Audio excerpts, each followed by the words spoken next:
32,000 ஊம்பிச்சு போ. அளவார விழுகுதுரா. என்கிட்ட ட்ரைபாட் கிடையாது. ஒரு செவுத்துல 2 அட்டைய வச்சு ஜொமேட்டோ டேப்பை போட்டு ஒட்ட வச்சிருக்கேன். தாயில எப்ப புடிக்கிட்டு விழுவானே தெரியாது. ட்ரைபாடுக்கு யாருன்னா ஸ்பான்சர் பண்ணுங்கப்பா. ஹலோ ப்ரோஸ், எல்லாரும் எப்படி இருக்கீங்க? நல்லா இருக்கீங்களா? சாப்பிட்டாச்சா? இந்த வீடியோல நம்ம எதை பத்தி பார்க்க போறோம் அப்படின்னா, என் நண்பனின் காஜு கதை. 32,000 ஊம்பிச்சு போ, ஊம்பலாம் போ. கேடு கெட்டதா யோட என்கிட்ட சொல்லி தொலைலாமல. நண்பனா என்னோட ஸ்கூல்மேட் ஒருத்தர் இருக்கான். அவனோட ஃப்ரெண்டு. இப்போ எனக்கும் ஃப்ரெண்டு தானே. தலைவனுக்கு வந்துட்டு ஒரு 4 நாளைக்கு முன்னாடி வாட்ஸ்அப்ல அன்னோன் நம்பர்ல இருந்து ஒரு வீடியோ கால் ஒன்று வந்திருக்கு. பாத்துக்கிடுங்க.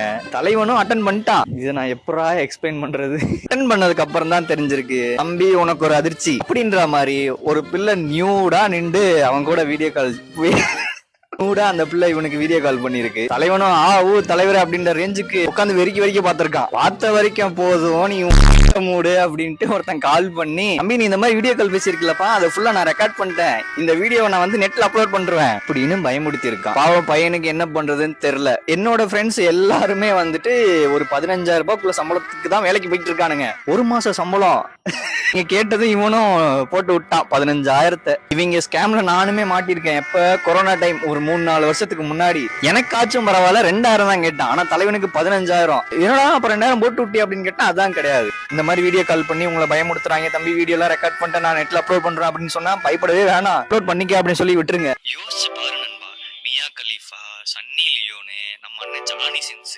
இவங்க எல்லாம் இருக்கிற வெப்சைட்ல உன்னோட வீடியோவும் இருக்குன்னு நினைச்சு சந்தோஷப்பட்டுக்க. லே சும்மா தான்டா சொன்னேன். இந்த வீடியோ வந்து அவன் இந்த மாதிரி ஆயிட்டான் அப்படின்னு சொல்லி அவனை தாக்குறதுக்காண்டி கிடையாது, உங்களை நான் ப்ரொடெக்ட் பண்ணியே ஆகணும். அதுக்கான சிம்பிள் டிப்ஸ் தான் இப்ப நம்ம பார்க்க போறோம். ஃபர்ஸ்ட் இந்த மாதிரி கால் பண்ணாங்க அப்படின்னா, ஒண்ணு பேக் கேமரா ஆன் பண்ணிக்க, செகண்ட் ஃப்ரண்ட் கேமரா வச்சு உங்க கையை மூடிக்க. மூணாவது ஒரு விஷயம், பாக்குற வரைக்கும் பார்த்துட்டு அப்படியே விட்டுரு. வேற என்ன பண்ண? இதான் வந்து அந்த 3 சிம்பிள் ட்ரிக். இதை தாண்டி வேற ஏதாவது ட்ரிக் இருந்தாலும் கமெண்ட்ல போடு, மத்தவங்க யூஸ் ஆகும்.